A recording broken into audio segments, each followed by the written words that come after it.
Buenos días, vamos a hacer la presentación en español.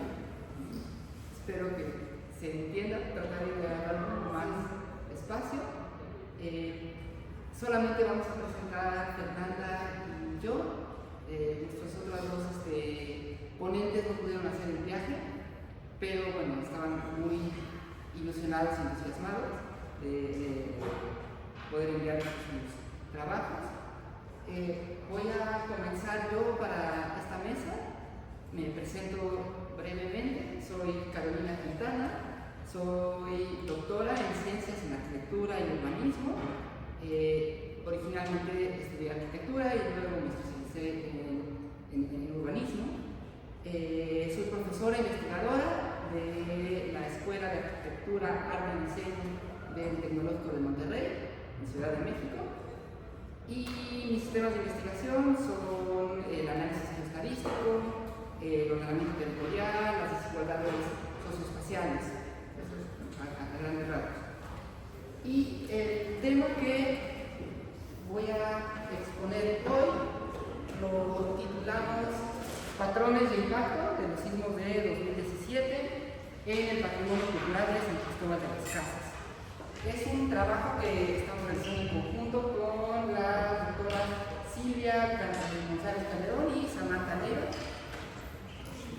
Y un poco de antecedentes sobre esta investigación. Estamos trabajando San Cristóbal de las Casas, que se encuentra en Chiapas, en el estado de Chiapas, que está como en el sureste mexicano.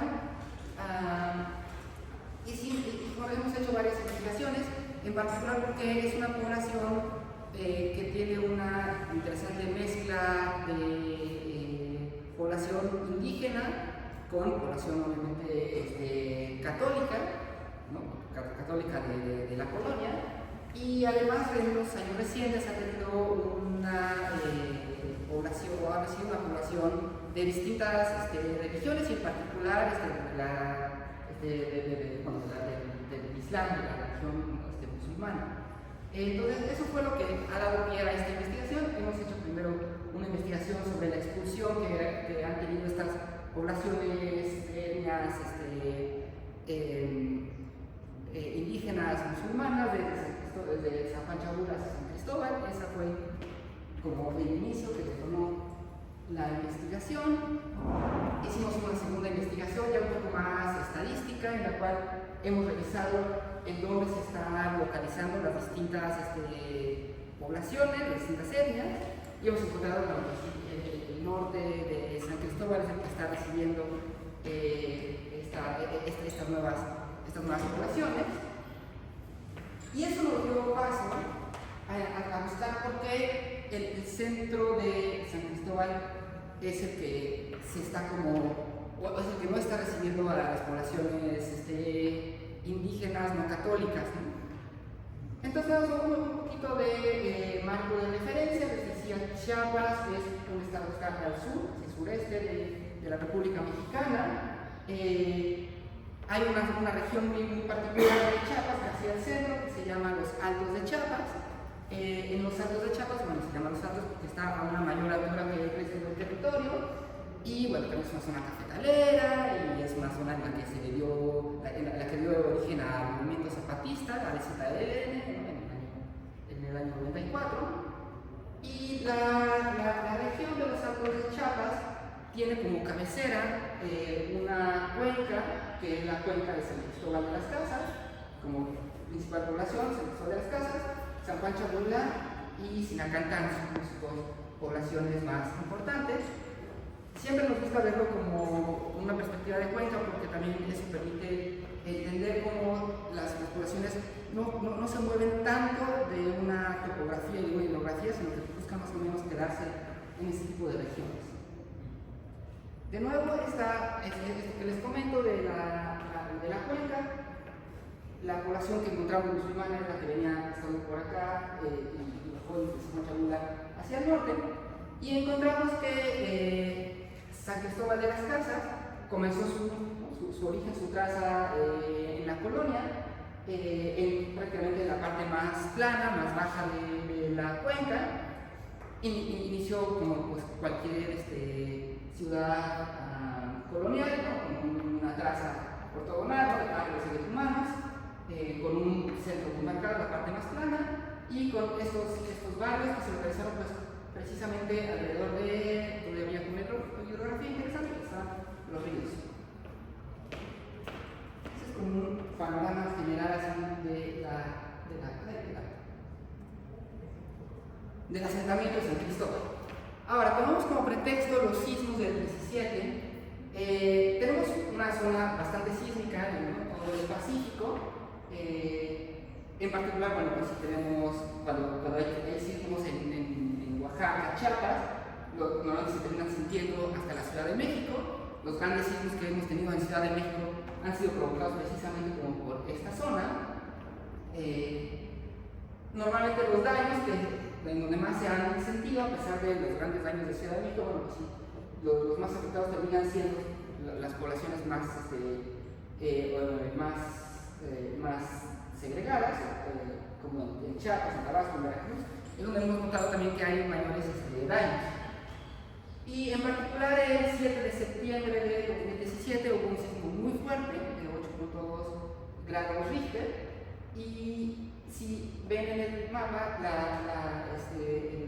el epicentro del sismo estuvo muy cerca, estuvo en las costas de Chiapas, y estuvo muy cerca, estuvo a 200 kilómetros, una cosa así, 250 kilómetros de los Altos de Chiapas, que fue una de las zonas más afectadas en general en la población y, bueno, por supuesto, el patrimonio. Entonces, quisimos tomar este elemento del sismo un poco como pretexto para revisar qué era lo que estaba pasando en el patrimonio de San Cristóbal. Hay una base de datos para poder justificar la inversión que se hace para restaurar los monumentos históricos. Se creó una base de datos de cuáles eran estos monumentos históricos de patrimonio cultural arquitectónico que había en San Cristóbal, pues para poder tener una claridad hacia dónde iban los recursos. Y pues encontramos que dentro de esta gran mancha que les mostraba de San Cristóbal de las Casas, el patrimonio arquitectónico histórico realmente está concentrado en el centro de San Cristóbal y en los barrios originales de la colonia hasta el siglo XIX, con una mayor cantidad de inmuebles en el centro. Prácticamente el 40% de los inmuebles catalogados están en la colonia centro. Y realizando un análisis por densidades de núcleo, encontramos que pues, la mayor concentración está en esta zona del centro. Lo que estamos asumiendo es decir, bueno, pues si esta es la zona que concentra la mayor cantidad de inmuebles y es la zona que va a recibir una mayor inversión para para restaurar los inmuebles, significaría que esta zona pues, va a tener como una fuerte inversión, que va a tener un buen impacto, un impacto positivo en su desarrollo o en su contexto urbano, pero también significa lo opuesto, que las demás zonas no van a tener esta inversión, no van a recibir, no tienen este presupuesto. Así que nos dimos a la tarea de decir, bueno, ¿cómo podemos crear un modelo para revisar primero que esto que estamos diciendo es cierto, que las zonas que mayor inversión por patrimonio son las que tienen mayor beneficio, y obviamente lo opuesto, ¿no? ¿Cuáles son las zonas que al no tener este presupuesto pues se ven más afectadas, pero deberían tener como un reconocimiento? Y empezamos a revisar, bueno, pues vamos a revisar los servicios que se tienen en vivienda, como agua, luz, drenaje, y encontramos que, pues de nuevo, hay como una tendencia muy clara hacia el centro de San Cristóbal, que es donde se tiene más servicios, y las periferias, de nuevo, pues tienen menos servicios. Eso es un patrón que vemos constantemente en cualquier ciudad latinoamericana. Revisamos también esto que les comentaba de los ejercicios anteriores, en donde se encuentra la población indígena, y es muy clara un asentamiento, una tendencia de asentamientos de población indígena hacia el norte de San Cristóbal, totalmente afuera del centro. En el centro prácticamente la población indígena va para temas de abasto, de comercio, pero realmente no habita en el centro de San Cristóbal. Este patrón que estamos viendo aquí es donde están los patrimonios patrimoniales. Y revisamos de nuevo esta es la marginación. El centro de San Cristóbal tiene muy poca marginación, está en un nivel muy bajo, y de nuevo pues las periferias son las que tienen unos niveles muy altos de marginación. De nuevo empieza a ver cómo esta correlación, al menos visualmente podemos revisar eso. Y finalmente la última variable que quisimos revisar fue la del nivel socioeconómico. Y vemos que el nivel socioeconómico que predomina en todas estas áreas periféricas es el nivel socioeconómico D. Si viéramos una pirámide de niveles socioeconómicos, pues A y B están hasta arriba, C que está dividido como en tres niveles, C más, C y C menos, le siguen, y el nivel D pues son niveles socioeconómicos bajos. Entonces esta zona pues prácticamente tiene todo lo que estamos viendo, ¿no? Una población indígena con mayor marginación, con menor nivel socioeconómico y con no tantos servicios como uno esperaría de una zona urbana. Nuestra hipótesis para poder plantear y poder hacer este modelo se basa en estos tres principios de autocorrelación espacial. Siempre me gusta más explicarlo como del más nuevo al más viejo. Roberto Camañi, en apenas 2005, planteaba que todo en el espacio está relacionado con todo. Una escuela está relacionada con una tienda y esa tienda está relacionada con esa escuela, entonces hay siempre una correlación, un elemento necesita del otro. Lo que dice Camañi se basa en Baldor Tobler, que era la primera ley de la geografía, que dice sí, todo en el espacio está relacionado con todo, pero aquello que está más cerca tiene más relación con lo que tiene cerca que con lo que tiene lejos. Y esto a su vez está relacionado con lo que decía Walter Kristall por ahí de los años 30 del siglo anterior, cuando hizo su estudio del sur de Alemania, que trató de encontrar como este sistema de ciudades, y encontró que pues sí, se empezaron a formar núcleos y todos estaban relacionados con todo. Estos tres conceptos nos permiten hacer una fórmula, ¿no? Estadística, en la cual decimos, bueno, pues si todo lo que está pasando en el territorio está relacionado con todo, podríamos hacer una regresión lineal con todas estas variables para poder comprobar una variable que queremos decir. En este caso, nosotros estamos pensando en patrimonio comparado con esto que estábamos viendo de servicios y población indígena. Entonces nos dimos a la tarea de hacer este modelo. Nuestra variable a revisar, nuestra variable constante que queremos corroborar, comprobar, era este patrimonio de año, esta base de datos con la que contamos sobre el patrimonio. Y estamos revisando estas cuatro variables que les comentaba: los servicios en hogares, los hogares indígenas, la marginación y el nivel socioeconómico. En todos los casos encontramos que hay una correlación. Empezamos a ver cosas interesantes, tanto con servicios como con hogares indígenas. La correlación era directa, era positiva, es decir, pues justo en donde hay más hogares indígenas, bueno, donde hay más hogares indígenas hay menos patrimonio, y bueno, donde hay mayor patrimonio también hay mayor servicios, donde hay menor patrimonio menos servicios. También la marginación, donde había más marginación hay menos patrimonio. Y nivel socioeconómico pues también coincidía, ¿no? Cuando hay más mayores niveles socioeconómicos también había mayor patrimonio. Y empezamos a ver como, bueno, pues parece ser que lo que estábamos diciendo y viendo en mapas, pues sí te empieza a tener estas correlaciones estadísticas. Corrimos después de esas correlaciones estadísticas matemáticas, unas correlaciones geoespaciales, en las cuales, bueno, primero revisamos qué tan significativas eran si metíamos todas estas variables en el modelo, las revisamos espacialmente y encontramos que, bueno, a pesar de que sí tenemos como un 35% del territorio que no es tan significativo esto que estamos diciendo, y eso tiene que ver con algunas cuestiones que estamos revisando y que no metimos en este modelo, como el tema de religión y el tema, por ejemplo, de proporción hombres-mujeres. Creemos que esas dos variables van a ser las que van a ayudar a mejorar el modelo. Pero sí encontramos que, bueno, hay zonas realmente significativas en el territorio. Entonces, una vez que tenemos armado el modelo, espacialmente también revisamos a través del cálculo de la I de Morán, y encontramos, bueno, pues, esto que les estaba platicando sobre estas correlaciones.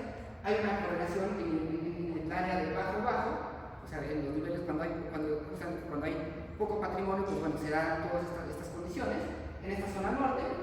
Y esto es un poco lo que espacialmente, geográficamente o cartográficamente nos permite ver el modelo, ¿no? En dónde deberíamos atender. Casi podría ser como nuestros resultados cartográficos de cuáles son las zonas que se deberían buscar como patrimonio, tanto esas que vemos en azul oscuro, y en particular cuando vemos las correlaciones de Gini, vemos justo esta correlación que les decía de indirectamente proporcional, en las cuales donde hace falta patrimonio, pero se dan todas estas variables de mayor población indígena, mayores hogares y servicios, y creemos que estas son las zonas que se deberían estar como valorando un poco más, aunque no tengan patrimonios históricos, culturales, deberían tener como mayor reconocimiento. Un poco más de números y de matemáticas. La regresión lineal, después de haber visto estas correlaciones espaciales y ver que sí había unos patrones, simplemente queríamos corroborar que estadísticamente lo que estamos diciendo tenga sentido y pues decir, bueno, pues sí, esto debería implementarse como una política. Corremos este modelo para ver qué tan significativo es estadísticamente. Lo que nos arroja es bueno, la significancia o las P, la P estadística. Nos dice que las dos variables que son más significativas es población indígena y el nivel socioeconómico. Era un poco lo que esperábamos, que sean estas. Justamente la que, y bueno, obviamente la marginación no es tan significativa, pero sí es bastante significativa. La que no nos estaba sirviendo mucho era esta de servicios en vivienda. Y este modelo únicamente lo corrimos con estas 4 variables que les presenté, pero nuestra idea ahora es continuar y probablemente después de realizar esta revisión no utilicemos los servicios, pero integremos la de población musulmana y integremos la relación de hombres y mujeres. Esta presencia de servicios que vemos que no es tan significativa, bueno, la vemos en esta gráfica de cajas, y obviamente sí entendemos que estas irán mucho más significativas, estas dos que les comentaba sobre población indígena y el nivel socioeconómico. Y ya estoy por acabar. Y entonces lo que estábamos encontrando, sí, creo que con eso, sí, bueno, no sé qué tanto se ha explicado, porque yo sé que todas estas cosas de matemáticas luego no son tan digeribles a la primera, y creo que no se ve tan clara los números, entonces está más platicado. Para comprobar la comprobación del modelo, una vez que tenemos la versión lineal, que decimos, ok, sí, al parecer podemos decir que lo que es patrimonio pues depende de estas variables. Para comprobar que esto que estamos comprobando es comprobable, medio redundante, se corre un análisis de varianza para ver qué tanto varía lo que estamos revisando. Y de nuevo, con estas 4 variables que estamos viendo, cuando se compara una con otra, estamos revisando que las R's cuadradas son muy bajas. Cuando estadísticamente esta variable, bueno, esta cifra, este índice de R cuadrado se aleja del 0, mientras más se aleje de 0 es más significativo, quiere decir que hay una menor varianza, y entonces se puede como comprobar que es más cierto lo que estamos diciendo.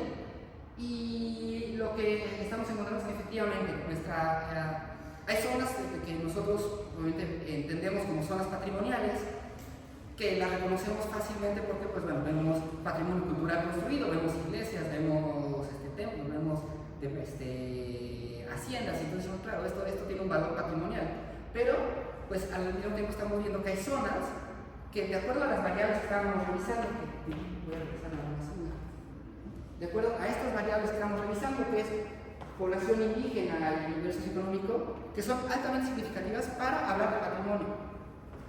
Y ese es el problema, que normalmente esas zonas que son importantes para hablar de patrimonio, porque son las que crean o generan estas zonas culturales, no se están tomando en cuenta hoy en día porque no cuentan con un patrimonio decimonónico o anterior, ¿no? Colonial. Entonces nuestros resultados y nuestra contribución de esta investigación creemos que podemos resumirlo en estos 3 puntos. Pudimos generar un modelo geoestadístico que identifique estos patrones socioculturales estadísticamente, verlo, ¿no?, en geografía y verlo como numéricamente.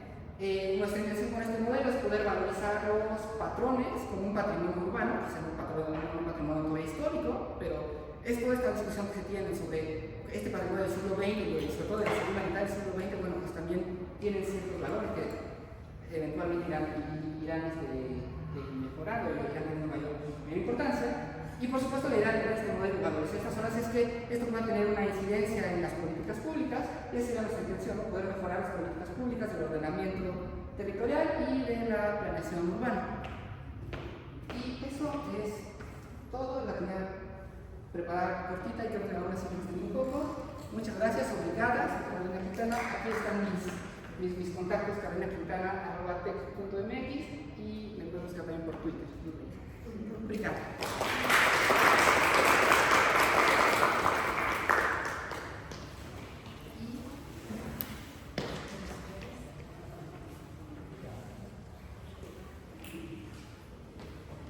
Y como soy la coordinadora de la mesa, a continuación, ¿qué se va a estar presentando?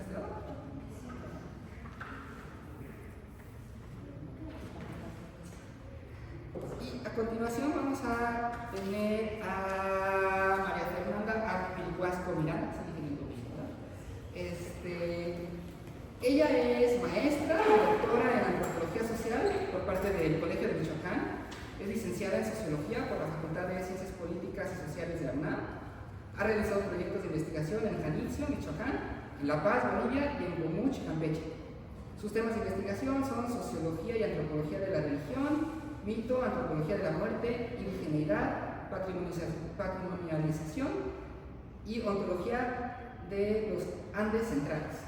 Actualmente realiza un segundo año de estancia postdoctoral en el Centro Peninsular en Humanidades y Ciencias Sociales de la Universidad Nacional Autónoma de México, con el proyecto Patrimonialización y Rituales Mortuorios en los dos casos etnográficos.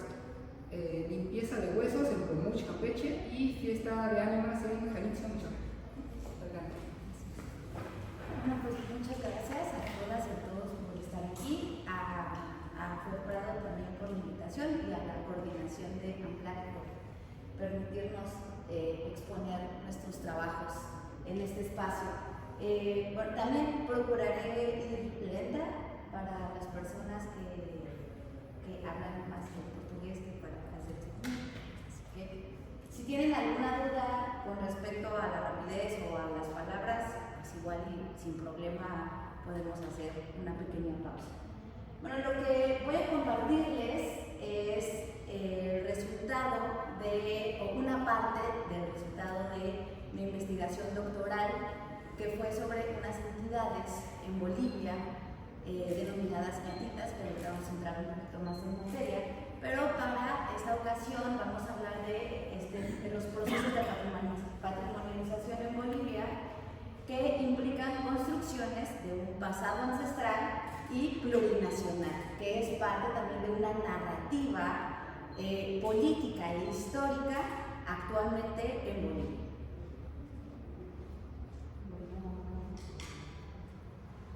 Bueno, aquí un poquito es ubicarnos, sabemos que todos sabemos dónde está Bolivia, pero un poquito ubicarnos en el mapa, que además son vecinos de Brasil y comparten una parte de la Amazonía en la zona sur.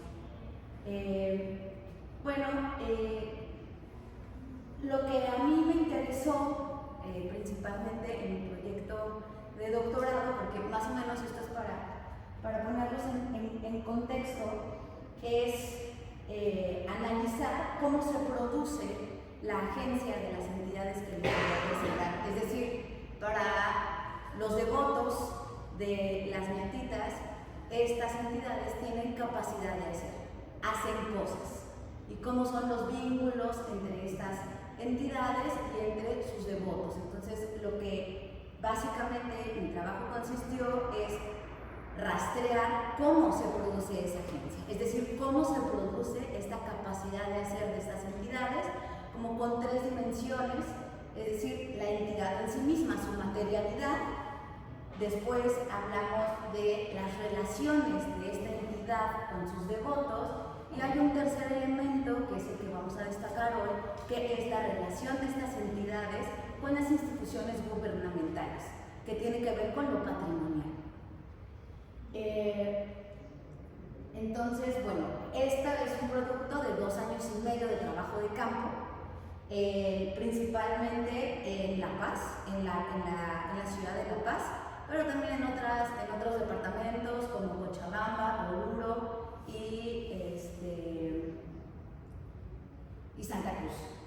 Esta investigación fue del 2017 al 2019, lo cual también, bueno, pues ahorita tenemos otro contexto político en Bolivia a partir de pues, la crisis electoral que hubo en el 2019 de Evo Morales, que no me voy a poner a discutir eso, si fue un golpe de Estado o cómo podemos denominar a ese momento histórico que es súper complicado de definir en este momento todavía, pero bueno, a partir de eso hay una crisis, y sigue habiendo una crisis política y económica brutal en Bolivia, pero bueno, eso fue un parteaguas.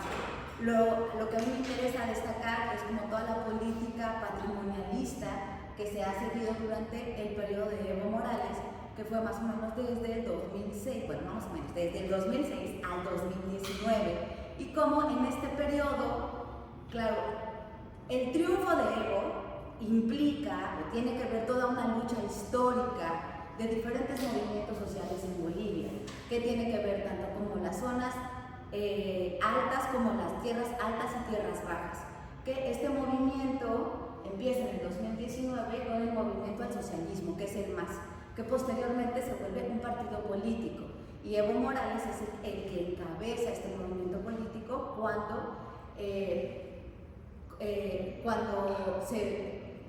me olvidó la palabra, cuando es candidato electo para la presidencia en Bolivia. Entonces, uno de los elementos más importantes de este movimiento era generar una nueva constitución.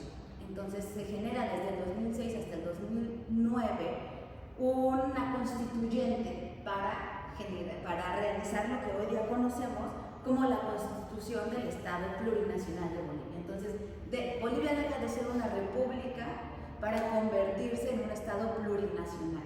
¿Esto qué implica? Un montón de cambios y de reconocimientos de poblaciones que antes no se tenía a nivel constitucional. Se hablaba de un Estado de diversidad cultural, pero es diferente a la diversidad cultural de un reconocimiento cultural a un reconocimiento territorial de poblaciones indígenas u originarias y afrodescendientes. Entonces, bueno, sí hay una integración importante en la nueva Constitución boliviana, pero uno de los elementos que quiero rescatar, que tiene que ver con toda una narrativa de un Estado plurinacional que deviene de un origen indigenista, que esto va a dar pauta a lo que conocemos hoy en día como lo patrimonial desde las instituciones. Entonces, el concepto de patrimonio lo estoy utilizando como también lo podemos encontrar en la UNESCO y cómo las instituciones de cada país utilizan este término para enaltecer, proteger ciertos elementos culturales y materiales de un pueblo. Entonces, bueno, hay como dos grandes elementos del patrimonio. Tenemos el patrimonio inmaterial y el patrimonio material. Entonces, yo voy a enfocarme en el patrimonio inmaterial, que tiene que ver con todas estas prácticas culturales que se van a declarar por parte de las instituciones gubernamentales como prácticas a respetar, a resguardar y que tienen todo un discurso de ancestralidad, por lo menos en Bolivia. Y que también lo vamos a ver en México, ¿no? Pero bueno, no voy a aclarar más en Bolivia. Bueno, les voy a hablar a partir de mi caso etnográfico, que son con estas entidades ñatitas, que ahorita ya estoy hablando mucho de eso todavía en un momento, pero sí me gustaría decir que yo trabajé con una hermandad con 3 de estas entidades, que se llama Martín, Cirilo, Mariano, Rosalinda y Edwin, y que son estas, ¿no? Estas son las 3 ñatitas con las que principalmente trabajé. Estas son unas entidades que constan de cráneos humanos arropados. ¿Qué quiere decir arropados? Que tienen gorros chulos, gorritos de cualquier índole, pueden tener aretes, dentadura, muchas veces les ponen dentadura de oro, y que por lo regular siempre tienen distintos elementos que las constituye también como persona. Tenemos varios elementos en estas entidades que las van a hacer ñatitas, ¿no? No todo cráneo, y eso es importante, no todo cráneo es una ñatita. ¿Cuál es la relación? ¿Qué es lo que hace a un cráneo ser ñatita? Pues vamos a tener dos componentes principales. El primero, que hay una suerte, ¿no?, de animacidad, desde que me estoy refiriendo a ella, desde Allen, donde las entidades andinas suelen tener cierta animacidad a partir de los ropajes. Es decir, la ropa son elementos constitutivos de la persona en múltiples culturas andinas, especialmente en Bolivia, pensemos con los quechuas y los aymaras, pero también en Brasil, también hay, sobre todo en la Amazonía, con los guaraníes, hay un montón de trabajos, pensemos en Filipe de Escolá, Viveiros de Castro, que están principalmente trabajando sobre el concepto de persona.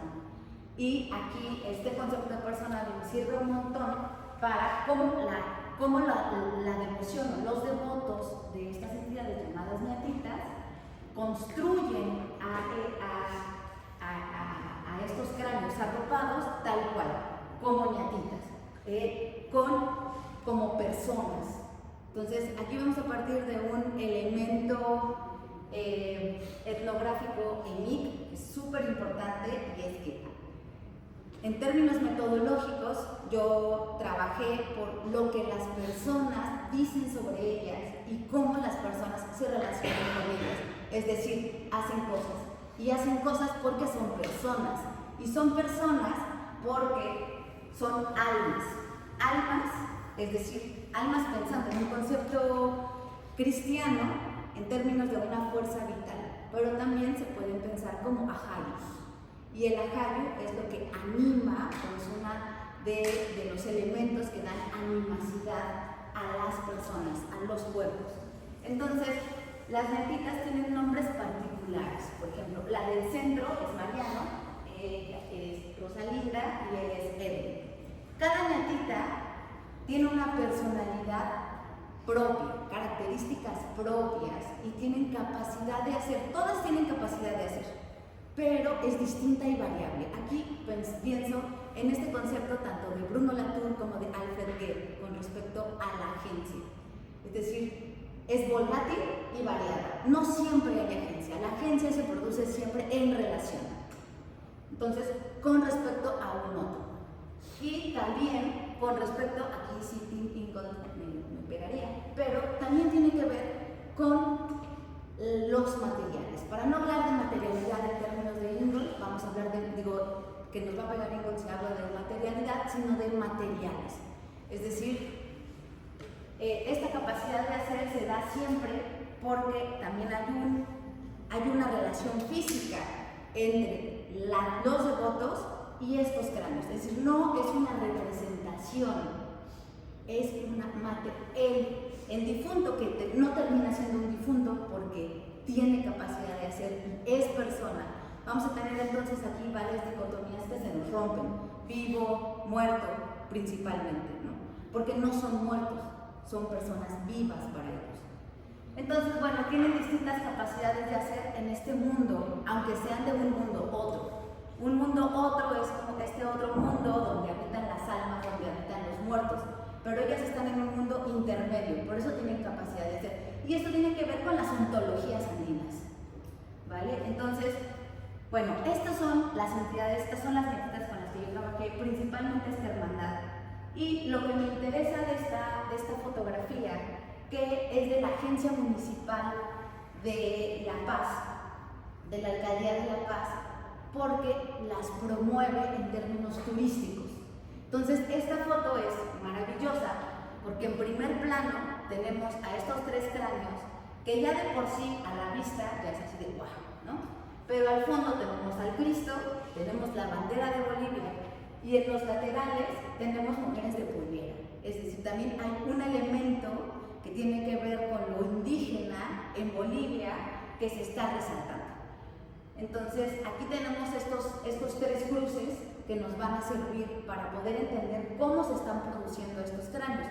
No solamente desde sus propias ontologías y los vínculos de los devotos con las ñatitas, sino también las narrativas del Estado. Las narrativas de las instituciones gubernamentales son las que las construyen y las que generan estos vínculos. Esto es súper importante porque las netitas desde hace 15 años empezaron a tener muchísimo auge. En realidad eran entidades marginadas, que solamente pertenecían obviamente a sectores populares. ¿Quiénes son los devotos? Me adelanté. Los sectores populares. ¿Y quiénes son los sectores populares? Pues todos los sectores que vienen de la migración, que han migrado de la zona rural, de la zona campesina, hacia la ciudad de La Paz. Entonces tenemos que sus principales devotos, que pueden ser de cualquier clase social, pero los principales van a ser migrantes, personas de ascendencia tanto quechua como aymara. Y estos dos elementos son los que las instituciones gubernamentales van a resaltar como lo original. Y ella es doña Juana, es matriarca de la hermandad con la que trabajé, y le hicieron un reportaje en uno de los periódicos nacionales principales en Bolivia, que es La Razón, en el 2018. Y está con su nietita principal, que es Mariana. Esto es relevante porque además una de las cosas importantes en Bolivia es que es ilegal tener osamentas en las casas, ¿no? O sea, no puedes tener huesos o osamentas en las casas particulares porque es ilegal. Pero a partir también de una narrativa del Estado plurinacional se legitima. Es ilegal, pero es legítimo si está constituida como una nietita. Y sobre todo, si los devotos o las devotas tienen cierto fenotipo y cierta caracterización del originario indígena campesino. Entonces esto es muy importante porque se va construyendo toda una narrativa sobre de dónde surge este culto. Entonces tenemos instituciones académicas e instituciones gubernamentales que empiezan a generar un pasado continuo, ¿no? Y entonces las netitas empiezan a ser discursivamente resistencia, un culto en resistencia ante el colonialismo, y con la llegada del Estado plurinacional es como un parteaguas con AMLO en México, ¿no? Es decir, ya se acabó, para AMLO se acabó el capitalismo y entramos en otro. Claro, esto es una narrativa discursiva y es lo mismo que está pasando o que pasó con Evo en Bolivia.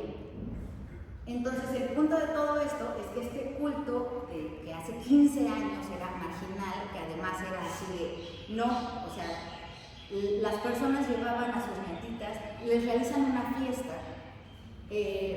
cada 8 de noviembre. Esta fiesta es en el Cementerio General de La Paz. Entonces las personas llevan a sus nietitas a misa, una misa general, y todas las personas que le tienen devoción van y les regalan flores, les regalan hoja de coca, cigarro, que son los principales elementos rituales para vincularse y conectarse con las nietitas, ¿no? Son formas comunicativas con las nietitas. Entonces cada 8 de noviembre la fiesta empieza a exhibirse por parte de las instancias gubernamentales de manera enorme. Revisando los periódicos, antes del 2000 no había ningún tipo de nota periodística ni nada por el estilo sobre esta fiesta. A partir del 2005 empieza un boom, pero después del 2006 todas las portadas de los periódicos comienzan a llenarse por esta festividad. Entonces empieza a ser un elemento público muy importante en términos turísticos, pero hay una narrativa de un respeto a la diversidad cultural, y eso es lo que quiero resaltar. Entonces, en esta fiesta, pues las personas, antes del 2005, las personas llevaban a sus nietitas guardadas, ¿no? Que nadie las viera, era como mucho más discreto el culto, más discreta la fiesta. Y hoy en día es una cosa impresionante, donde hay músicos, estas son las netitas, hay un montón de turistas sacándoles fotografías, y claro, toda esta comunicación que genera también con la relación a las netitas, genera prestigio, Aquí no nos vamos a meter un poco como en estos discursos sobre si lo patrimonial resulta ser o no perjudicial o perjudica la tradición, ¿no? Aquí más bien es cómo lo patrimonial construye también una entidad contemporánea en un país global que, como Bolivia, a partir de un discurso plurinacional. Entonces, bueno, pues en la fiesta, a ver, me voy a regresar, no, a ver, voy a adelantar. En la fiesta, en su fiesta, el 8 de noviembre, antes del 2008, se oficiaba una misa, y esta misa era colectiva en la capilla del cementerio general. A partir de esta fecha, pues ahora sí, la arquidiócesis de La Paz dice, no, a ver, nosotros no estamos metidos en esto, no nos importa, es ilegal esto es ilegal, no vamos a hacer esta misa, y entonces en términos oficiales no se realiza misa porque es una profanación, en términos legales, en términos oficiales del catolicismo, pero no, como pasa en todos nuestros países coloniales, tenemos diferentes tipos de catolicismo. Y el catolicismo en Bolivia, bueno, también tiene que ver con un catolicismo popular de adaptaciones, reconfiguraciones, y sigue habiendo misa para las nietitas, ya sea de forma privada o el mismo cementerio tiene sus propias nietitas, es decir, tiene unos cráneos en la fosa común que desentierran y tienen devotos. Entonces las desentierran y se hace también una rueda de prensa para ver cómo se desentierran. Se les ponen sus flores, se les ponen sus chulos, se les da pucho, se les da de fumar, se les ofrece trago, porque esos son los elementos rituales, ¿no? Esas son la conexión, como había dicho, y sobre todo la hoja de coca, que en los países andinos es súper importante la hoja de coca porque es un elemento de comunicación y de diálogo.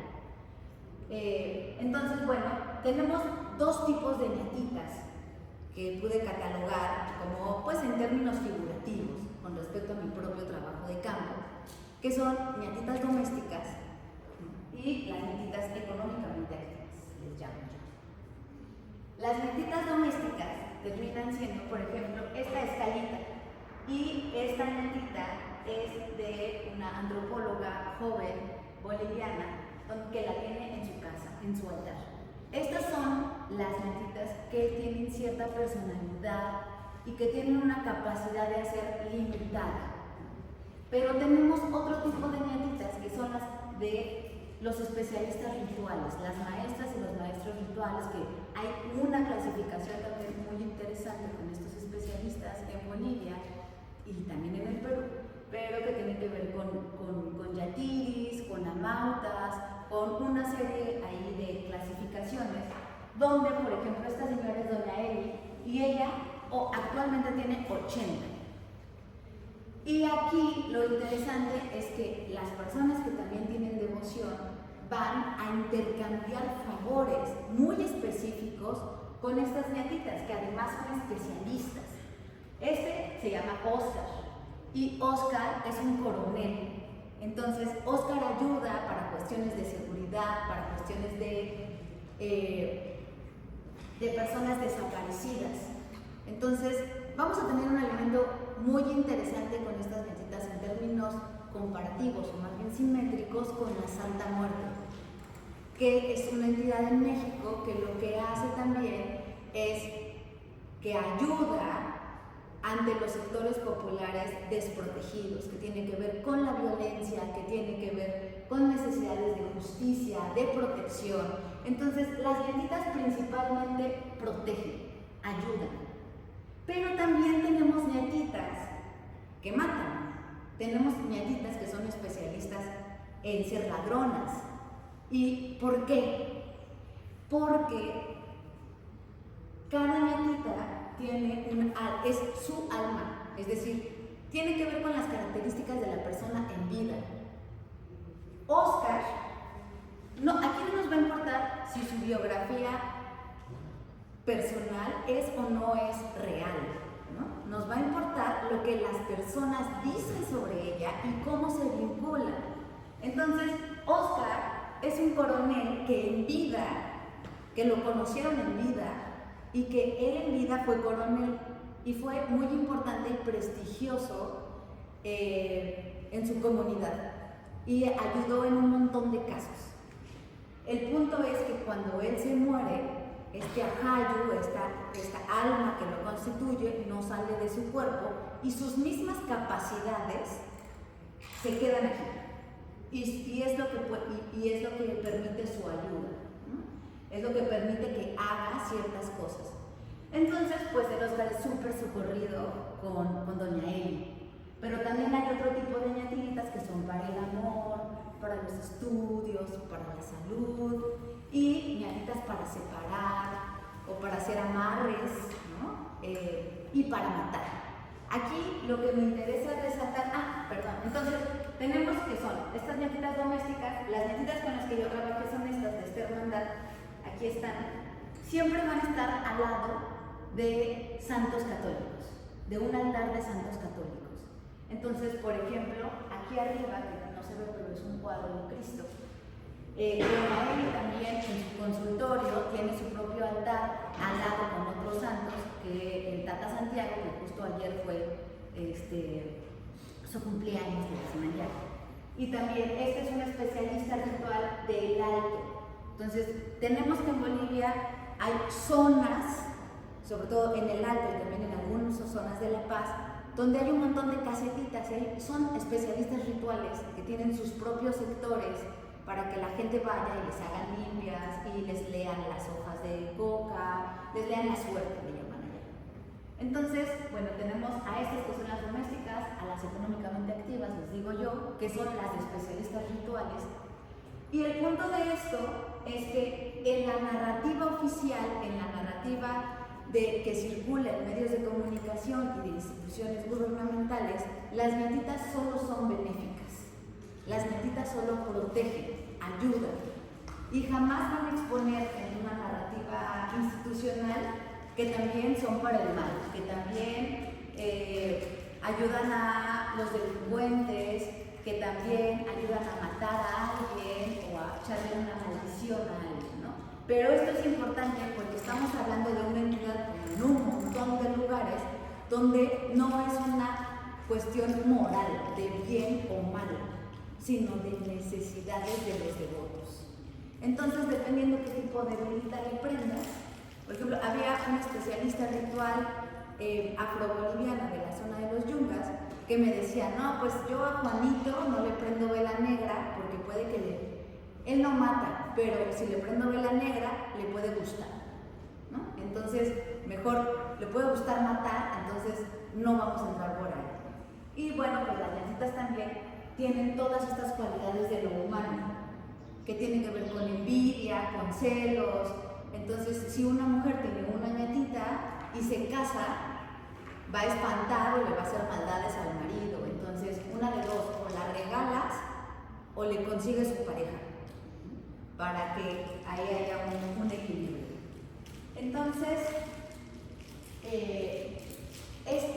este culto a las ñatitas, hay un culto también doméstico que se da todos los lunes, porque los lunes son día de las almas, y creo que esto tiene que ver con elementos católicos, porque también en México los lunes son elementos, los lunes es el día que se les hace oración a las almas del purgatorio, y porque las almas del purgatorio ayudan también en este espacio, porque hay un limbo entre un mundo otro y este mundo, y las almas del purgatorio están en medio.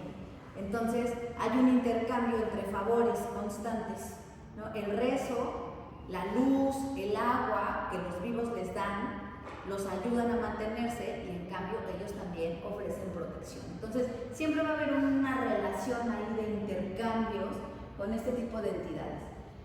Esta imagen también es del periódico de La Razón, que es un preste del 2003 de la misma señora Eli con su esposo, que es especialista ritual. Entonces, los prestes son unas fiestas enormes, como de mayordomías, que antes no tenían. es decir, cuando empiezan a cobrar auge estas entidades, cuando el culto colectivo, que es el 8 de noviembre, empieza a tomar auge, pues se empieza a equiparar con las fiestas de los santos católicos. Y aquí lo importante es que las calles son tomadas por los sectores populares devotos de las ñatitas. Y esto es lo que permite o ayuda que tengan una legitimación en términos de lo patrimonial. Ahora, ojo también con esto, no es patrimonio el culto a las ñatitas.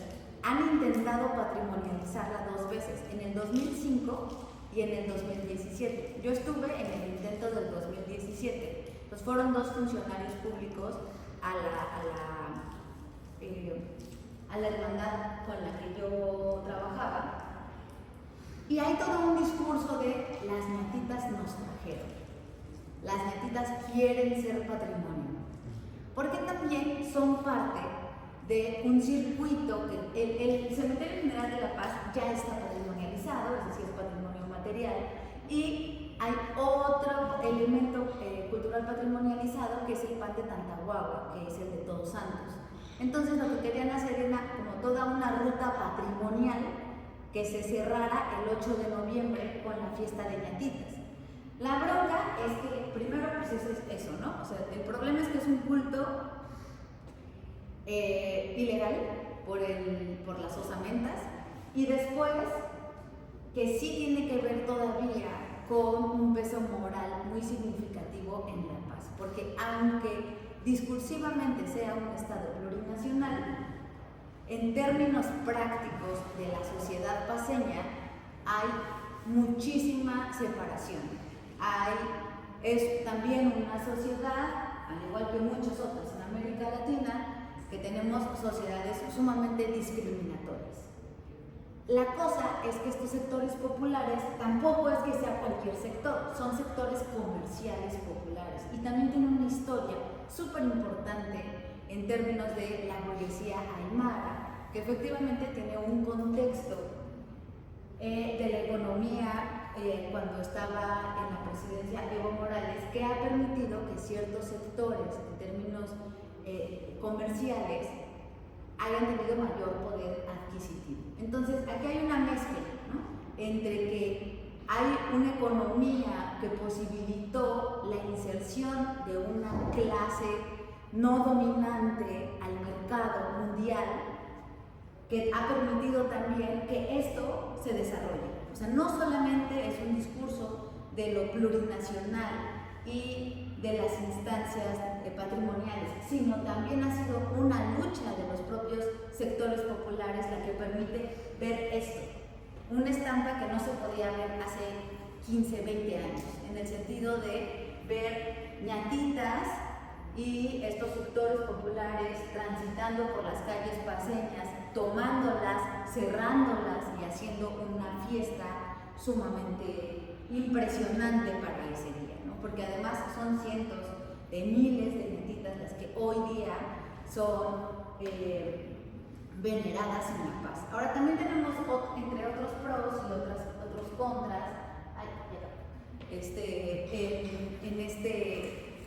en estos procesos de patrimonialización no conclusos, porque aunque oficialmente no son patrimonio las ñatitas en términos de tener una declaratoria patrimonial, sí lo son en términos prácticos, pero además tiene que ver con una agenda turística, y esto es lo que vamos a ver, cuál es esta conjunción que dice Chávez de patrimonio, mercado y turismo. Y estos 3 elementos son muy importantes para hablar de lo patrimonial o la patrimonialización en términos de instituciones. Nunca está desligado, y es muy importante porque la patrimonialización es parte de nuestras agendas latinoamericanas dentro de un mercado global. Forman parte del PNUD al hablar de un turismo sustentable, y formamos parte de la UNESCO y también por ende de la ONU. Entonces es parte de todo un circuito de lo que se denomina también en términos mercantiles como el sur global. Entonces aquí estamos hablando de cómo todos estos discursos de la diversidad cultural que vienen de lo internacional se van adecuando y posicionando en contextos particulares como este, donde lo original indígena campesino forman narrativas en la construcción de un Estado moderno, pero, o sea, es decir, no solo es eso, ¿no? Estas entidades tienen su fuerza no solamente en estos discursos, sino en todas las prácticas con sus devotos. Y sí, podemos ver ciertas relaciones con las cabezas trofeo que académicamente se les ha solido relacionar con una continuidad cultural, sobre todo vinculado con Tiwanaku. Entonces, sí tenemos ciertos elementos que permiten hablar sobre la muerte, los muertos, los cráneos, las osamentas y todos los usos de estas osamentas en Bolivia desde antes de la colonia y luego posterior a ella con todos los elementos de inmigración que ha habido en Bolivia. Entonces, bueno, pues yo cierro con esto en el sentido de pensar cómo lo patrimonial también incluye entidades, también incluye lo religioso, incluye la materialidad, incluye los vínculos de la cotidianidad y de las prácticas constantes, y cómo estas entidades, las entidades andinas, las entidades particularmente paseñas, sí se van construyendo toda la agencia, toda la relación que tiene que ver con la devoción, con la fe, pero también con espacios y con narrativas políticas. Entonces no podemos dejar de vincular lo político con lo religioso y cómo se van construyendo los espacios, porque estas calles las construyen las entidades y al mismo tiempo las instancias gubernamentales construyen a las entidades. Entonces siempre hay que pensar en esta forma dialéctica de la construcción del otro, humano o no humano, o vivo o no vivo, en este sentido. Muchas gracias.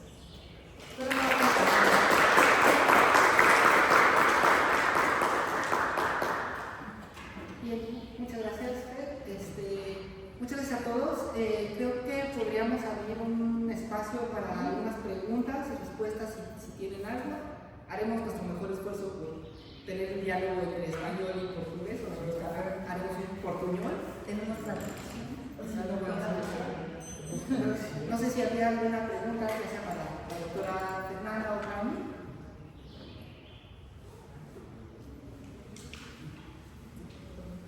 Quizá para detonar un poco, entiendo la relación que vi ahorita entre lo que nos presentaste tú, Fernanda, y lo que presenté yo. Veo que, y lo sabemos, tampoco estamos descubriendo el hilo negro, pero sí hay esta necesidad de reconocer el patrimonio inmaterial, el patrimonio cultural inmaterial de nuestros pueblos, porque como vemos justamente, me encantó mucho, me encantó esa foto, porque el patrimonio inmaterial, a fin de cuentas, termina tomando un espacio, termina tomando un territorio, y ese territorio, me encantó también esta proposición de económicamente activo, pues la cultura se vuelve como esta dinámica económica que debería tener ese reconocimiento. En mi caso, lo que les presentaba, bueno, pues es un abandono de este tipo de eventos, porque sí, hay toda una cultura indígena y una cultura etnográfica y religiosa, pero que como no tiene un reconocimiento del patrimonio construido, pues no tiene una inversión. Aquí por lo menos, bueno, pues, o sea, que sí puede haber como unas opciones también, ¿no? De un retorno económico a través del turismo, y es esto, ¿no? Como todo el material en algún momento termina tomando un espacio, y ese espacio es simplemente el que se habita y el que deberíamos tener como este reconocimiento, ¿no? Para no tenerlo en el abandono. Entonces, bueno, yo he encontrado como estas similitudes, y no sé si por ahí podría haber como cierto diálogo, cierta discusión.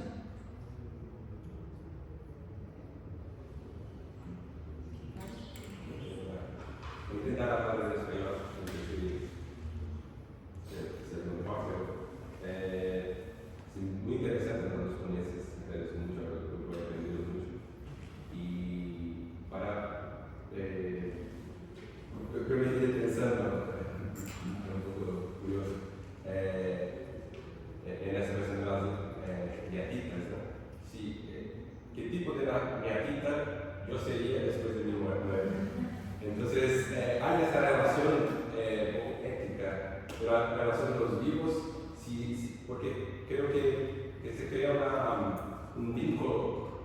mucho más fuerte con la comunidad. Porque ¿qué los otros van a pensar de mí? ¿Qué los otros van a ganar una relación o no? Pues es una cosa que no pasa nada, la gente no piensa en eso. ¿Qué tipo de ñatita va a ser con mi mujer? Me parece muy interesante. Y yo quería preguntar también, ¿quiénes son los turistas que van a ver eso? ¿Son turistas extranjeros o de otras partes de Bolivia? Y porque también hay la expectativa de los turistas. Imagino que va para un turista que no está inserido en nuestra cultura, la cuestión de la movilidad, este atractivo por algo así que, por ejemplo, no tenemos estudiantes acá de ensino fundamental, ellos siempre preguntan ¿dónde están los huertos? Este atractivo que la gente siempre por esa cuestión que está vinculada a toda esta cultura.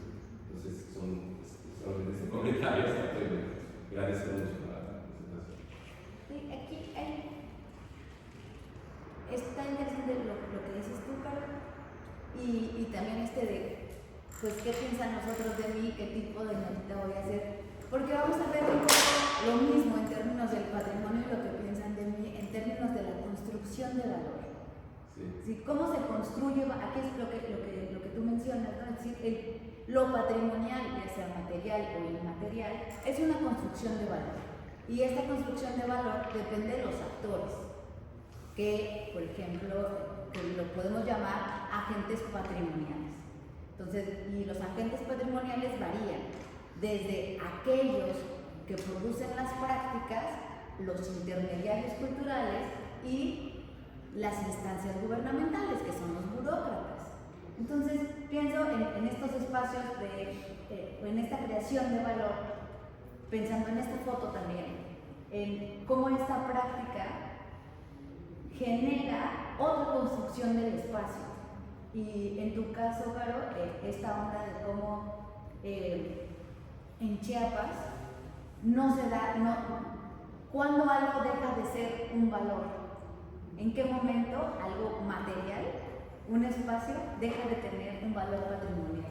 En el momento en que no es usado, en el momento en que una institución o un agente gubernamental dice esto no es patrimonio. Si eso no es un inmueble colonial, cómo se va construyendo también la historia sobre los edificios, sobre las calles, sobre el trazado. Entonces es una cosa como ahí que me provocó también mucha duda, ¿no? En el respecto de quién dice que algo es patrimonio y quién no. Y cómo se va construyendo ese valor, pues valga la redundancia. Y aquí lo interesante con las ñatitas es que hay muchas ñatitas que nadie conoció, pero la comunicación de la ñatita se produce principalmente a través de sueños.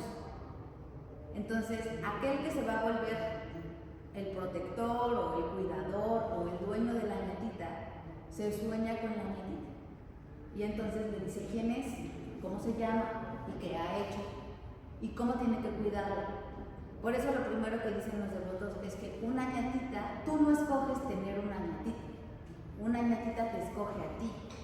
Y hay diferentes medios por medio de los cuales se te va a presentar. Y aquí implica toda esta construcción biográfica. Entonces, donde no necesariamente lo que fuiste en vida vas a ser como ñatita, porque hay una interpretación de la interpretación constante por cada una de las personas por las que va a pasar una ñatita. Porque probablemente si yo tengo una ñatita y digo ya no puedo atenderla, porque es una cuestión de atender, porque es una persona para los devotos, entonces la voy a regalar. ¿A quién la voy a regalar? Y esa ñatita en particular va a tener otro tipo de comunicación con el nuevo devoto, con el nuevo dueño, y le va a aumentar o quitar elementos a su biografía personal dependiendo el tipo de comunicación que tenga. Entonces, hay dos medios importantes de comunicación con con las entidades, casi son en todas las entidades del mundo mundial, en todo momento. Los sueños, ¿no? El estado onírico siempre va a ser como uno de los espacios prioritarios de la comunicación con este tipo de entidades o con cualquier otro tipo de entidad, y las cosas en la vida cotidiana.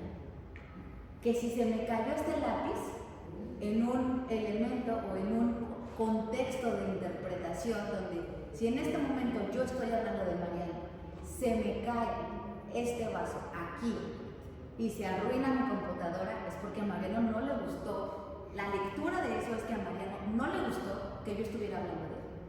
Y para eso esta foto, ay, es que me encanta esta foto. Esta foto para mí es muy representativa porque se tomó en el 2016. Yo no conocía a las nietitas, ni sabía que me iba a meter con ellas, hasta que en el 2017 vi la foto y yo dije, no, pues es que este es lo que yo estoy trabajando, porque yo trabajo en términos generales, rituales mortuorios, en contextos patrimoniales y trabajo la agencia de los muertos. Total, que yo dije, esta foto es la mía. Pero yo no sabía quiénes eran estas nietitas, ¿no? O sea, para mí fue de, 3 nietitas no conozco. 2 años después, haciendo una presentación para un coloquio, me doy cuenta que son las mismas nietitas con las que llegué a trabajar en la hermandad. Pero yo ni me había dado cuenta, ¿no? Hasta que veo la foto y digo, pues ese es Mariano, pues este es Rosalinda, porque uno ya empieza la familiaridad con este tipo de entidades, pues les empieza a saber su propia personalidad, les empieza a saber cosas allí, ¿no? Entonces yo no me había dado cuenta de esto, de que la misma foto que a mí me llevó a Bolivia son las mismas 3 nietitas con las que terminé trabajando. Entonces cuando yo le platico esto a la matriarca, que es la doña Juana, que es ella, me dice, te trajo Mariano. Entonces esta es la interpretación de la comunicación de Mariano conmigo a través de las imágenes.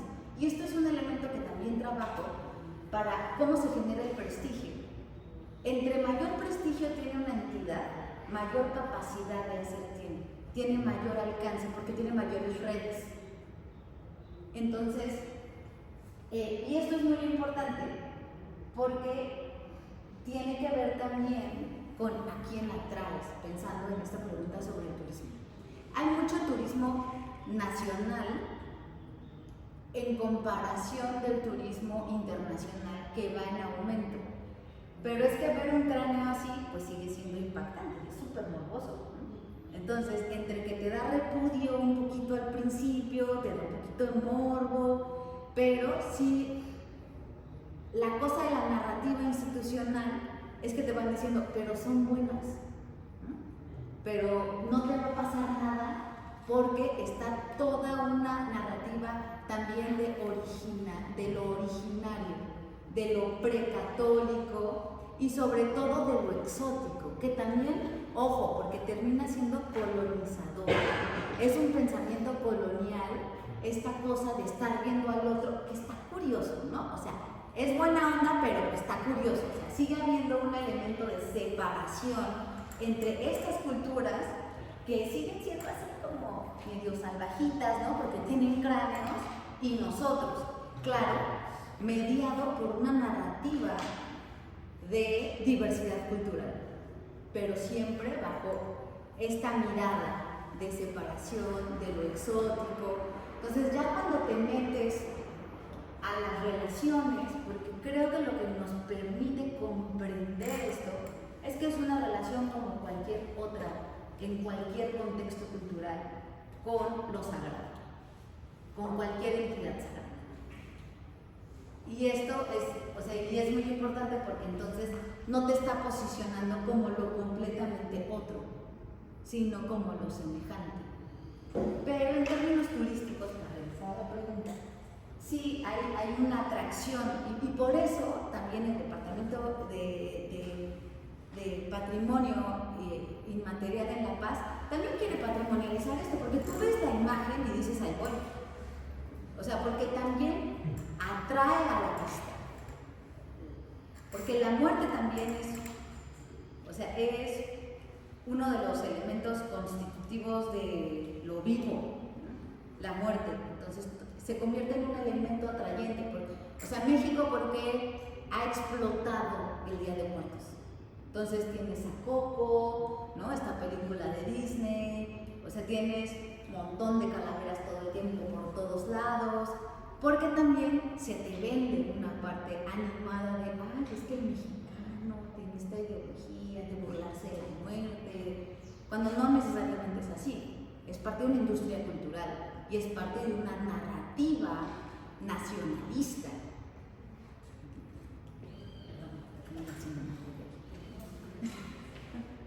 Sí. Son para ti, Caro. Si ustedes piensan en hacer propuestas, ¿no?, para políticas públicas a partir de sus modelos, y también si piensan en revisar si esos patrones se repiten en otras áreas afectadas por el sismo, y también si han revisado las condiciones de patrimonio material, ¿no?, que se ha quedado en Chiapas. Sí, Un comentario, perdón, que eso me encantó el concepto de autocorrelación espacial, que sí es el eje de la mesa también, ¿no?, de lo que ha dicho y comentado Fer con las ñatitas de la calle, ¿no?, y la toma de los espacios. Entonces, como todo eso también está correlacionado con el espacio, ¿no? Sí, justo iba a empezar como por ahí, también con el tema del turismo.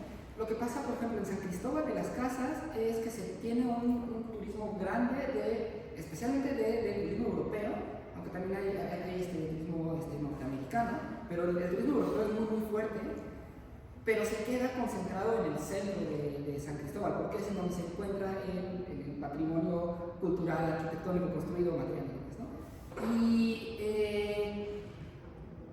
rara vez los turistas salen de este centro, y por tanto la derrama económica se queda en este centro, y entonces después es un círculo vicioso donde ahí es donde está el dinero, y entonces todos quieren llegar ahí. También se va a hacer la venta de artículos indígenas, de artesanías ahí, y se abandonan un poco las periferias.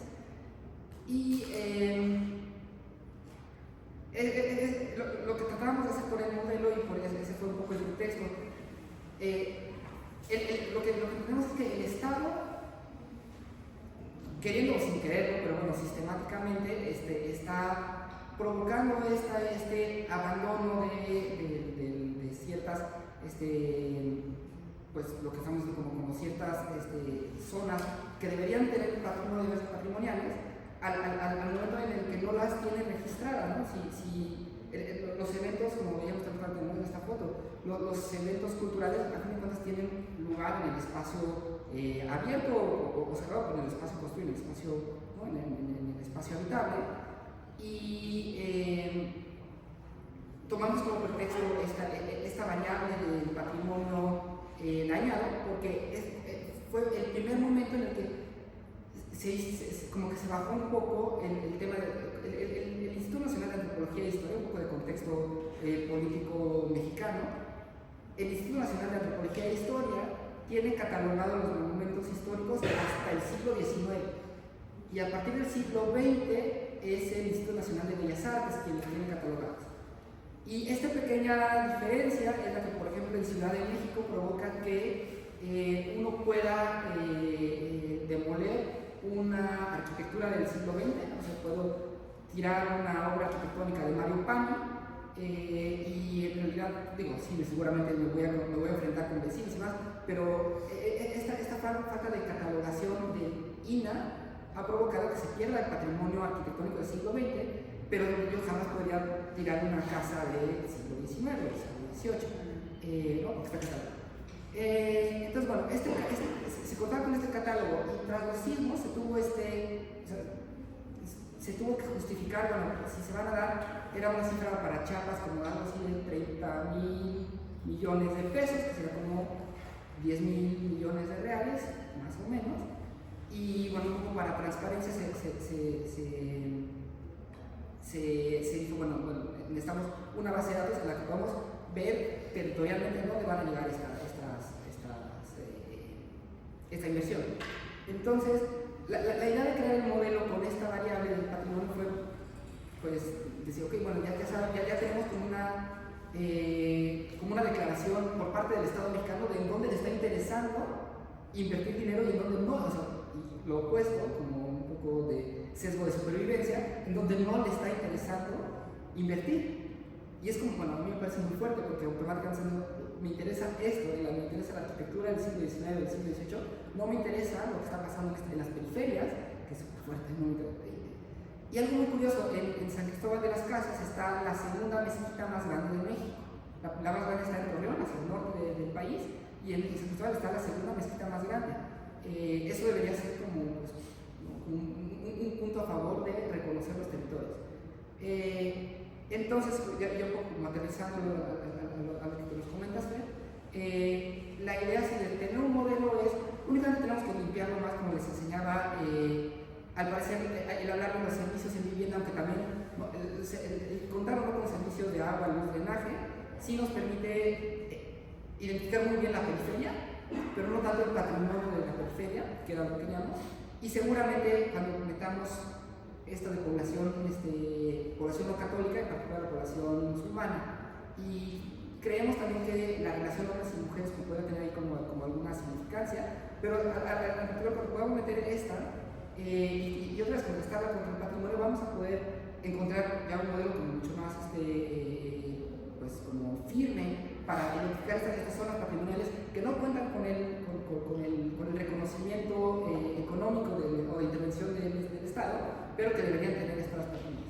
Y sí, la idea de tener este modelo es que mientras tengamos estas mismas variables que se cuentan, porque todas las variables las estamos tomando con datos oficiales, entonces no necesitaríamos hacer un levantamiento, por suerte, porque eso nos podría llevar como más tiempo y variedades.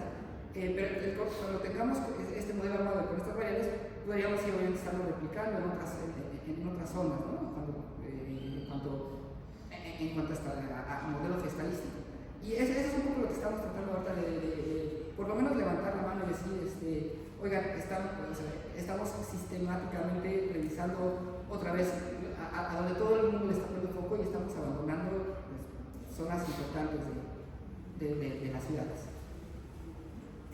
Gracias.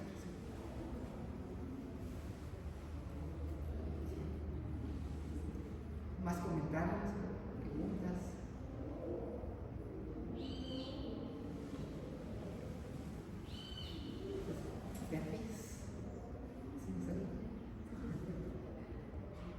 No sé si quieres agregar alguna otra cosa. Nos quedan como 25 minutos todavía. Pues creo que este tema de hablar del patrimonio inmaterial, y sí, creo que ahora este tema del turismo y cómo se puede hacer económicamente activo, podría ser como algo pasa por ejemplo también muy curioso en Chiapas con los chamulas, que bueno, no sé quiénes hayan a lo mejor visitado Chiapas y si no les platico. Ahora que comentaste de las velas y de los espacios, bueno, pues en Chamula la religión católica no ha encontrado como este espacio y ha sido como tomada por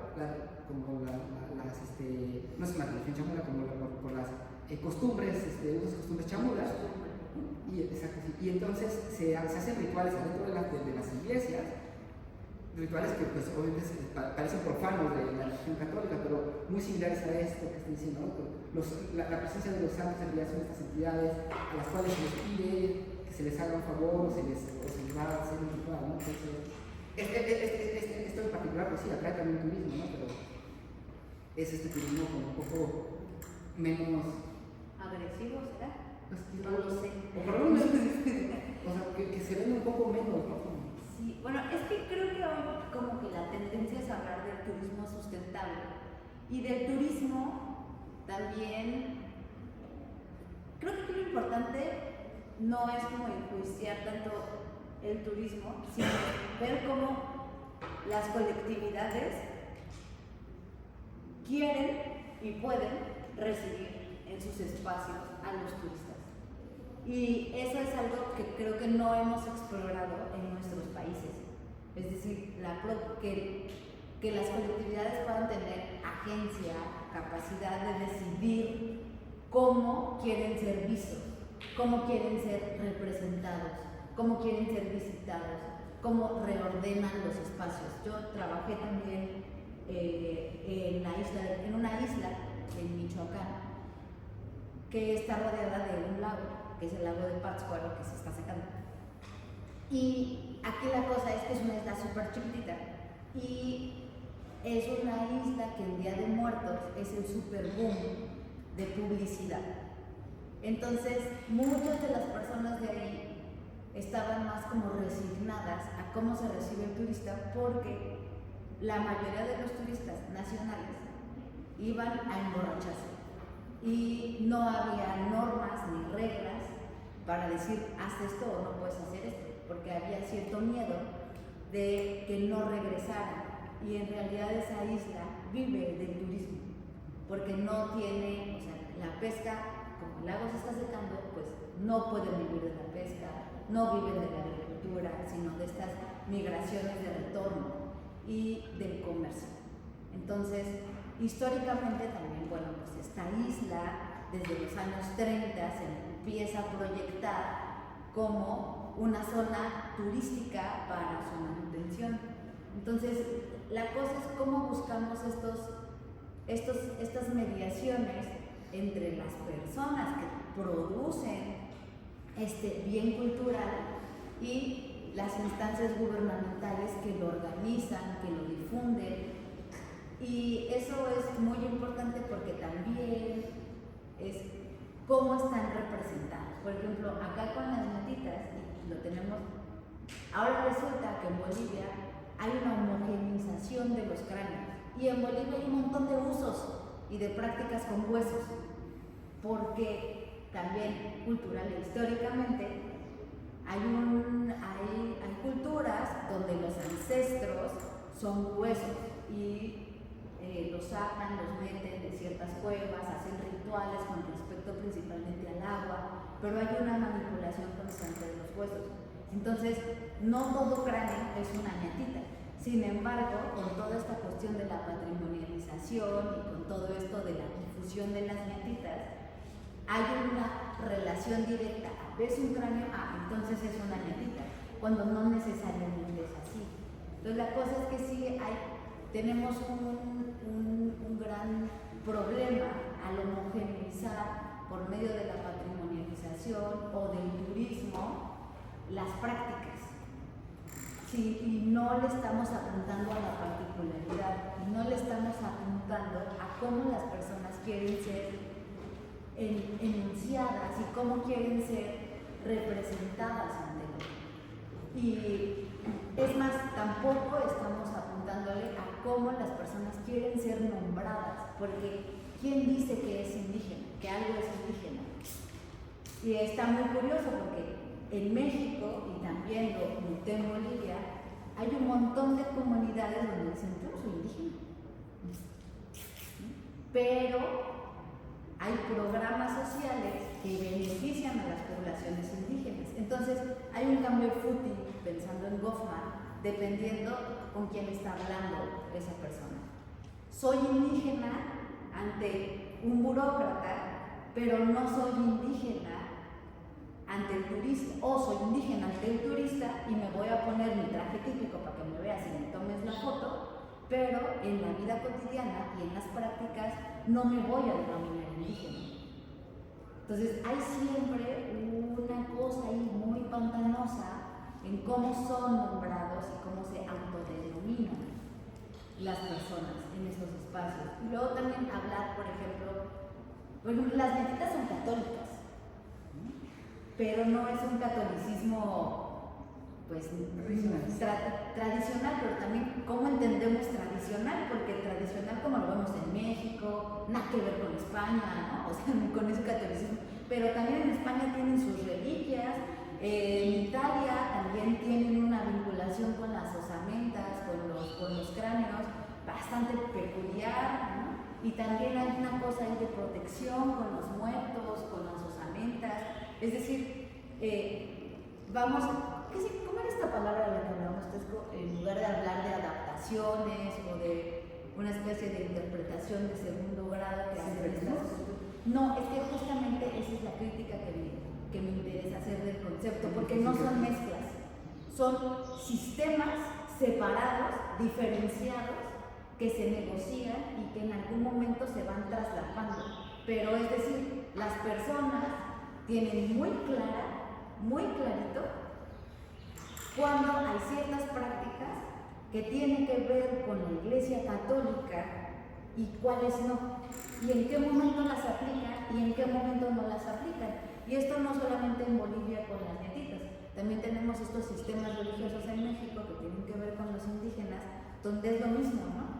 Un poco como el costumbre es como la forma en que la antropología de la religión y la sociología de la religión han tratado de hablar de la religiosidad en Chiapas o de otros lugares donde pues, no le encuentran qué categoría ponerle, ¿no? Si es católico, si es precolombino, si de dónde salió todo esto, porque sí hablan de Tata Dios, pero al mismo tiempo están hablando de otros dioses, pero al mismo tiempo te ponen una vela, al mismo tiempo te consagran el agua, ¿mande?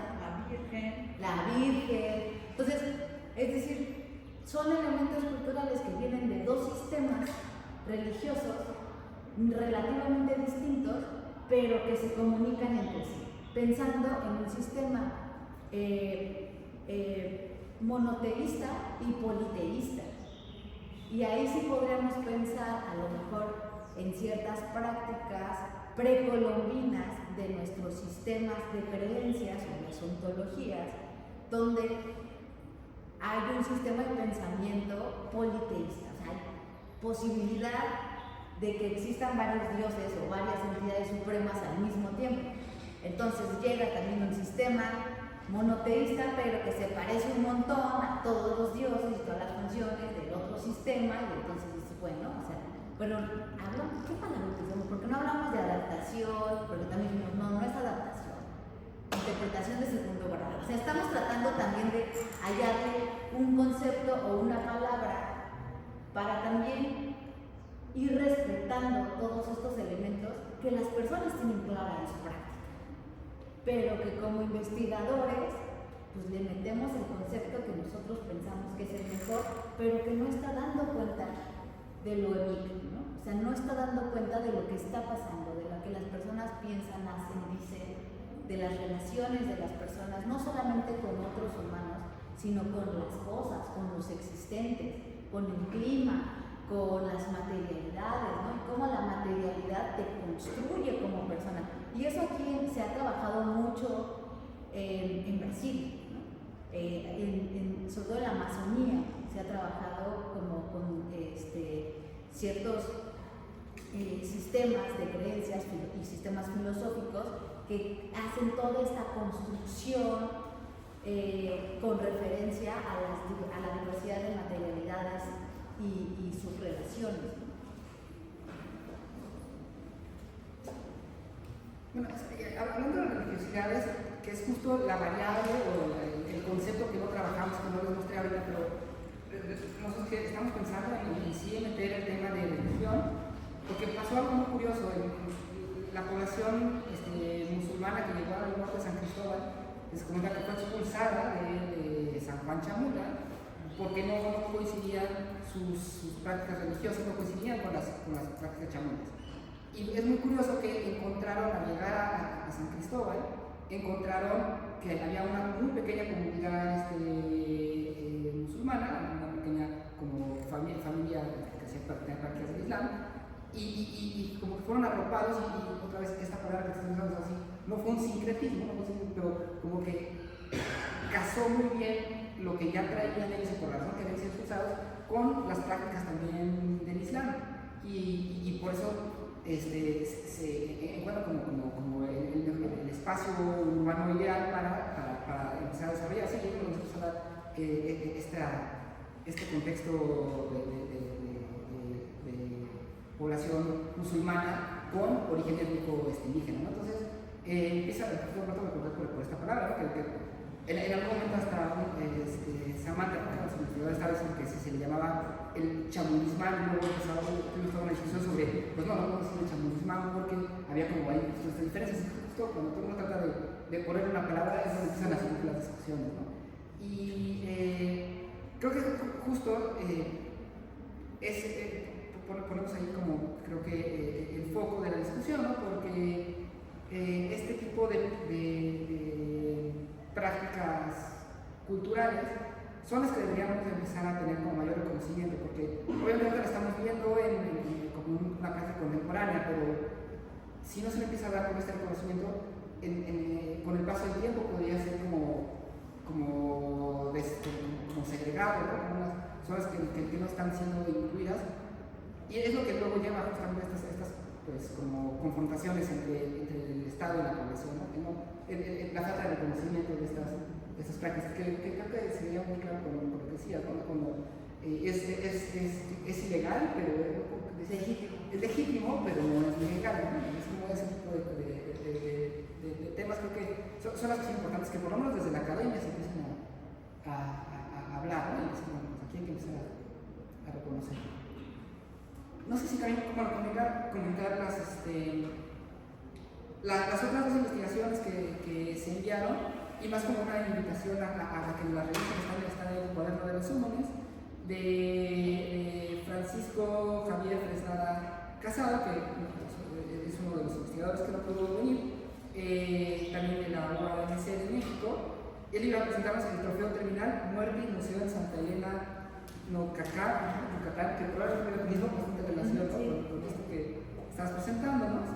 Y también María Alejandra Hernández Trejo de la UNAM nos iba a presentar De la raza de bronce a la generación de medio siglo, breve recorrido sobre la construcción del patrimonio cultural mexicano a través de la literatura, códigos simbólicos y visuales.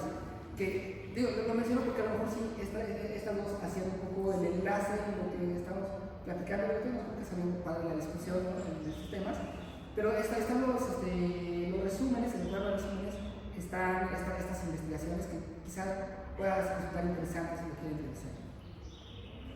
Y no sé si tengamos todavía algo más que queramos comentar, si no.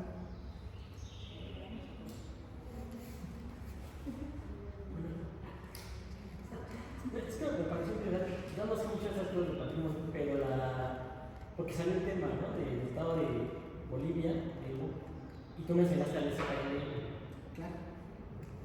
Y es interesante ver cómo estas cuestiones de la patrimonialización se ha convertido justamente en este discurso legítimo, ¿no? De los nuevos estados de izquierda que se reconfiguran a partir de la caída del muro de Berlín en el 89.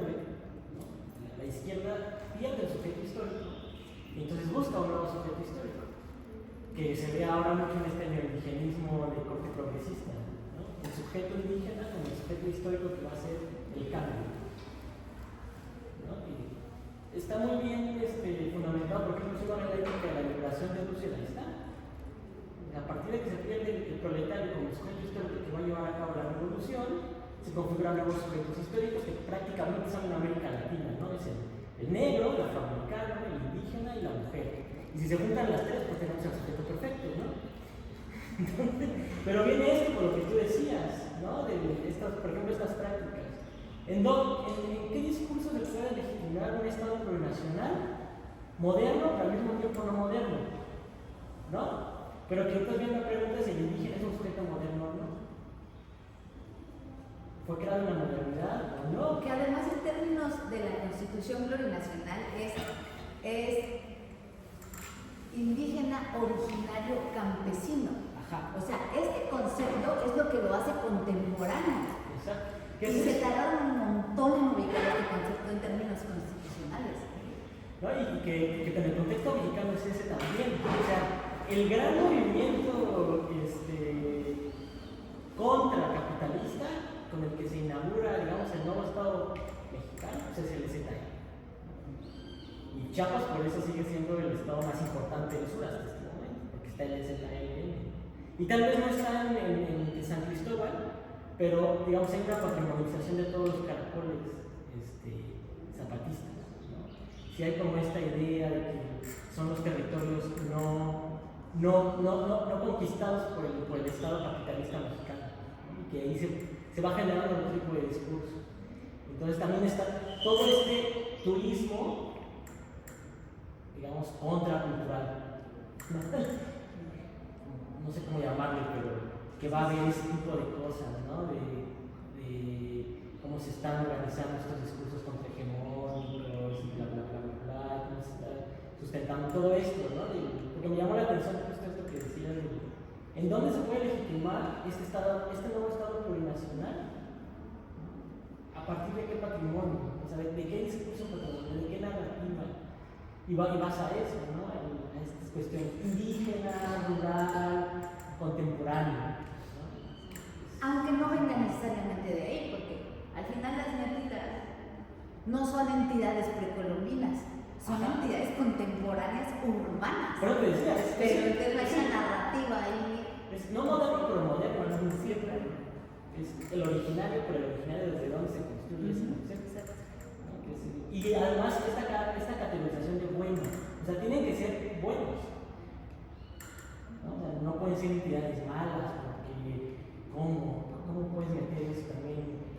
Digamos, en esta dicotomía cristiana de lo bueno y lo malo, ¿no? La muerte es malo, que mate es malo, y estas cuestiones, ¿no? Tienen que ser buenos, son agentes buenos. No puedes legitimar un nuevo Estado bueno en algo que da cabida a lo malo. Es muy interesante esto que están hablando ustedes dos, ¿no? Cómo se construye toda esta idea de patrimonio y esto. Y justo claro que, o sea, obviamente, la idea era extender también hacia esta parte del STLN, pero sí, bueno, dentro de las antecedentes que hemos ido trabajando, pues sí tiene una figura súper importante, ¿no? Porque lo que siempre mencionamos es, Oaxaca también tiene un montón de comunidades de etnografía reconocida, pero la diferencia que ha habido entre Oaxaca y Chiapas, ¿no? Con estos dos estados mexicanos con gran presencia etnográfica y presencia indígena, es que los oaxaqueños han logrado irse metiendo en la estructura del Estado, ¿no? Han sido reconocidos por municipios, ¿no? Pues han logrado eso. Y lo que hizo la STLN, pues, ¿no? Yo le declaro la guerra al Estado mexicano, y a mí no me interesa formar parte del Estado mexicano y declarar una guerra. Y eso justo trae como toda esta nueva construcción, ¿no? De los caracoles como entidad de gobierno, totalmente desagregada del municipio. Y de nuevo, regresando a la parte de turismo, eso atrajo como una derrama turística, económica turística, también sobre todo europea, para ver qué estaba pasando con esta, mira, como está en el crecimiento del indígena revolucionario, ¿no? como progresista, de izquierda. Pero de nuevo, lo curioso es que si desde hace 15 años uno va a San Cristóbal y se fija cuáles son las interacciones de los turistas, o sea, los turistas van a buscar también a la tienda zapatista y van a buscar como el recuerdito zapatista en el centro de San Cristóbal. No se van a ir a las comunidades, sí habrá obviamente, ¿no? Pero de nuevo, otra vez todo se concentra en el centro, todo se focaliza en el centro y la inversión y la gran economía queda ahí y quedan un poco como abandonadas. Algo curioso que pasa justo con la población musulmana es que las mujeres musulmanas, a diferencia del concepto que podamos tener, ¿no? De que la mujer musulmana se queda en su lugar y no sale, las mujeres musulmanas chapanecas o San Cristóbal lo que hacen es, sí, tienen sus rituales y terminan el ritual en el templo, en la mezquita, y se ponen sus a veces no salen con su vestimenta y salen a trabajar y son como, se reconoce que está esta derrama o este foco en el centro y van al centro y entonces buscan también como tener ¿no? como llevar del centro hacia afuera de la zona urbana, llevar esta derrama, ¿no? Pero bueno, si son estas dinámicas que yo sigo pensando, ¿no? Que están haciendo que se abandonen las relaciones patrimoniales, pero bueno, esa es un poco la discusión, ¿no? Y el tema que se plantea. Y también está muy curioso porque tenemos otros estados como Michoacán con autonomías y que están peleando autonomías, pero hay ahí le vamos a meter otra variable para complicar todo el asunto que tiene que ver con el narcotráfico, ¿no? Con el crimen organizado. Y claro, no son territorios, los espacios de autonomías en Michoacán no son autodenominados territorios indígenas. Entonces hay otro foco ahí, pero que tiene que ver justo con espacios de siembra, de cultivo, que tienen que pagar cuotas para el crimen organizado y en donde ellos están armando en términos para la defensa de su territorio y que también están tratando de diferenciarse de los partidos políticos de esas zonas. Pensamos en Cherán, por ejemplo, que es el más representativo, pero aquí tenemos este elemento no indígena en términos de reconocimiento del Estado y también volvemos a lo mismo de la materialidad y del clima que constituye en términos turísticos otra cosa Chiapas que estos territorios michoacanos que son planos, áridos, que no hay nada que ver. Pero que bueno, sí, o sea, es decir, visualmente y en términos de clima, en términos de territorio, sí tiene otras connotaciones para el turista. Y entonces, ¿dónde se visibiliza más para todo este discurso de izquierda progre, ¿no? Que es más en este espacio y no en este otro, que también están pasando cosas. ¿Qué dices del crimen organizado? No sé si nos podemos seguir así. Sí, ya sé. Pero ahora una cosa del crimen organizado está empezando a llegar también a San Cristóbal. ¿Y cuáles son las zonas que están más o menos son seguras para cualquier turista? Bueno, pues otra vez, estas que les gusta, ahí uno se puede mover y sabe que no va a pasar nada, ¿no? Pero luego pues hacemos la investigación en otras zonas y todas las noticias que llegan y donde se ve presencia, por ejemplo, de la Guardia Nacional, porque ahí han habido eventos, es en estas periferias, justamente en estas zonas, porque de nuevo son estos territorios un poco en disputa, ¿no? Que está el crimen organizado quiere empezar como a hacer quien lo controle, pero curioso también es que las poblaciones indígenas sí tienen esta fuerza comunitaria, esta fuerza como esta presencia social, y no, aquí no vas a entrar, ¿no? Entonces, ahí creo que siempre hablamos de esas similitudes y sí, el crimen organizado creo que empieza a tener como... También es una variante como una... para tomar en cuenta. Sí, claro. Sí. Hay muchísimos temas definitivamente que juegan en torno al patrimonio, ¿no? Por lo que estamos viendo. Bien. No sé si hay algo más que queramos aportar. Perdón porque haya sido en español, no sé qué. Sí. Hubiera sido más atractivo en portugués, pero...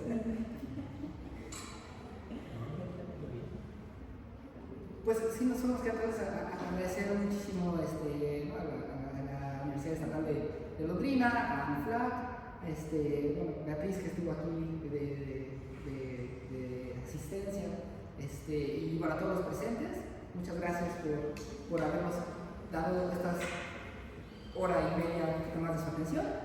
Y cualquier cosa, bueno, pues contacto tuyo que no tenías, pero... No lo tengo. Pero están en los resúmenes y con mucho gusto. Sí, ahí están los resúmenes.